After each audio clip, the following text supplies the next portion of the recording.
Hey everyone, welcome back to the show. I'm Hari. And I'm Kimi. Today, we're taking a trip down sitcom memory lane to look at an absolute masterpiece of television comedy, the one where Michael leaves, the legendary Season 2 premiere of Arrested Development. This episode originally aired on Fox on November 7th, 2004. Written by series creator Mitchell Hurwitz and Richard Rosenstock and directed by Lee Shalit Kemmel, it's a goldmine of layered jokes, intricate setups, and incredible callbacks. Absolutely. The title itself is a hilarious nod to Friends, which finished airing 6 months prior. But the plot of this episode is pure, unadulterated Bluth family chaos. Right. So Michael, played by Jason Bateman, tries to escape his dysfunctional family by moving to Phoenix, Arizona with his son, George Michael, played by Michael Cera. But in classic Michael fashion, he realizes they didn't even notice he left. So he actually drives back just to make a more dramatic exit and teach them a lesson. It's the ultimate superiority complex on display, which scholars note mirrors the pilot episode. Michael wants to teach them a lesson, but really his actions showcase his deep insecurities and his constant need for validation. Meanwhile, the rest of the family is completely unraveling. His sister Lindsay and her husband Tobias, played by David Cross, decide to try an open marriage. This has been analyzed as a prime example of irrational desires taking control of relationships. Lindsay immediately sets up a date, which turns out to be a real estate appointment with a realtor played by Ed Helms. And Tobias spots a flyer for what he assumes is a support group for depressed men, but is actually a performance of the Blue Man Group.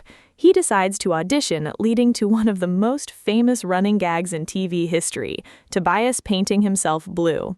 Ah yes, the I blew myself era begins. But behind the scenes, that blue paint was a total nightmare for David Cross. It took hours to apply, and he couldn't touch anything without staining it. He had to take up to 3 showers to get it off, only to learn years later that actual members of the Blue Man Group wear black clothing and only apply blue grease paint to their exposed heads and hands. That is so painful, yet so fitting. Interestingly, the Blue Man Group didn't actually assist with production on this episode, but rather helped during the Season 3 premiere, The Cabin Show, to show the crew how to properly apply the makeup. For that later episode, they only asked that the show preserve their air of mystery. It was also their suggestion that Tobias behave as though he were already part of the group, which Cross found much funnier. Speaking of the blue paint, those blue handprints on the walls of the Bluth house were a major point of contention. Cross wanted the blue smudges to be highly visible, but sitcom rules usually dictate resetting the set after each episode.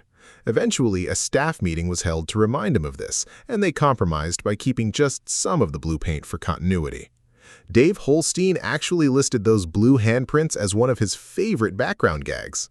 Continuity is everything here. For instance, a news broadcast in the background mentions a seal attack. This was Mitchell Hurwitz purposely foreshadowing Buster losing his hand to a seal later in Season 2. Talk about incredible planning. And Lucille, played by the irreplaceable Jessica Walter, gets defensive about her patriotism during an interview with a documentary filmmaker and impulsively signs her youngest son, Buster, up for the Army. Walter actually delivers her famous double wink in this episode, which she revealed she could do in real life, so the writers happily incorporated it. While Lucille is doing that, the newly appointed president of the Bluth company, Gobe, played by Will Arnett, finds a contract in a briefcase revealing their father, George Sr., was building properties in Iraq for Saddam Hussein. Hurwitz actually worried his executive producers might accidentally leak that massive plot point internally before the episode aired. The climax of the episode is pure farce.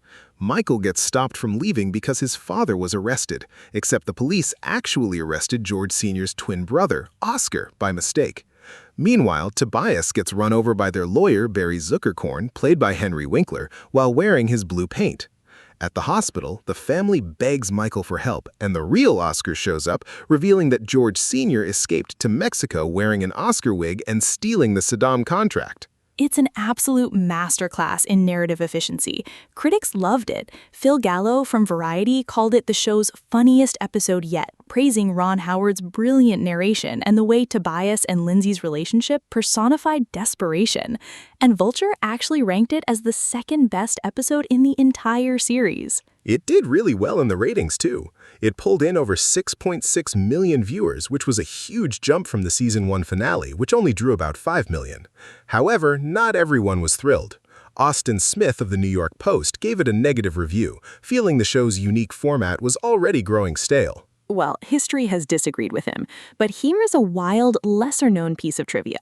Did you know Tobias in his Blue Man Group outfit was supposed to make a cameo in the Marvel movie Avengers: Infinity War?